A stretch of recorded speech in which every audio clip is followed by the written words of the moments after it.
Baga, Manila. Baga ng Manila. Yun yung dalawa. Take out na lang tayo pagkatapos magsimba kasi wala eh. Gabi na, tsaka ang daming walang parkingan. Grabe. Ang daming tao. Pwede upo ako sa harap. Ang daming tao sa labas. Pwede upo ako sa harap. Sobra. Diyan ka na lang, B. Tapos may truck dito. Yan. Ano na, mag-alas 7. Grabe. Puno. Ang mga tao nasa labas lahat kasi walang ulan eh. No? Walang ulan. Kaya ganyan. So lahat na ngayon nasa labas na lang.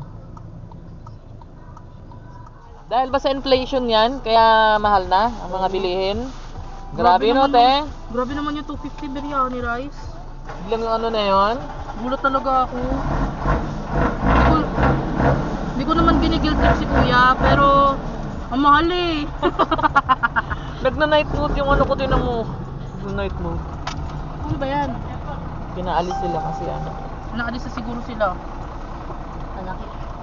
Bayan. Bayan.